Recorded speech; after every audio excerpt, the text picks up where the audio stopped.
On reste dans l'heure, dans les élus locaux. Yannick Léger, maire de Léry, qui nous a accueillis il y a 1 an pour ce magnifique festival des bâtons dans les routes. Enfin, entre autres, parce qu'il y avait plusieurs communes qui nous ont aidés.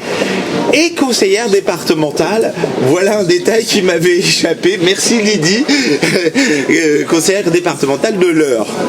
Yannick, à toi la parole. Bah écoutez, vous avez tous fait très macro, donc moi je vais vous emmener à Léry directement, commune de 2000 habitants, bordée au nord par la forêt, au sud par un lac, et qui devrait accueillir l'atterrissage du viaduc, qui passera d'ailleurs par-dessus Alizé, voilà, sachant que le viaduc passera aussi au-dessus de la base de Léry-Pose, qui est aujourd'hui un des grands arguments de l'agglomération Seine-Eure en termes de développement touristique, d'accueil là pour les Jeux Olympiques et ensuite pour un certain nombre de grandes manifestations, puisque un certain nombre d'infrastructures de la base sont maintenant classées sportivement au niveau international et pourront accueillir des compétitions internationales. Alors moi je ne connais pas d'athlète qui fasse du golf sous une autoroute ou qui fasse de l'aviron avec les particules fines dans la tronche. Voilà, ça c'est la première chose. La deuxième chose que je voudrais dire aussi, c'est que vous avez tous évoqué l'urgence climatique. Et moi, en tant que maire, et je ne suis pas la seule autour de cette table, on essaye de s'en emparer, avec d'ailleurs plutôt l'aide de l'État, du département, de la région, etc.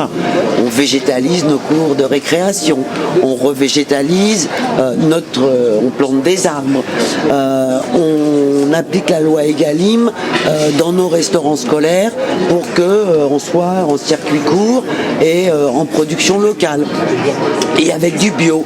On trie nos déchets et des biodéchets, on crée notre propre compost. Voilà, donc on fait tous ces efforts-là, on emmène nos populations qui, je dois le dire, sont partantes, enfin, elles sont volontaristes sur ces politiques-là. Et en même temps, on me dit, on va te mettre un viaduc qui fera que tu n'iras plus dans la forêt parce qu'il n'y aura plus de passage et qui tuera en fait la seule infrastructure touristique du site. Voilà. Donc, je veux bien qu'on me parle de contournement est de Rouen, mais le barreau roi dans cette affaire-là nous démontre ce que vous avez tous dit jusqu'ici, c'est qu'on est sur un axe nord-sud et pas simplement quelque chose pour le confort ou le bien-être des Rouennais, et qu'à ce titre-là, moi je suis très très fier d'une grande marche que nous avons organisée il y a 3 ans maintenant, qui avait réuni à l'époque plus de 800 personnes dans ma petite commune, d'un festival, tu viens de le rappeler, qui a vu arriver 4000 personnes sur 3 jours. On les a tous comptés, donc on en est sûr.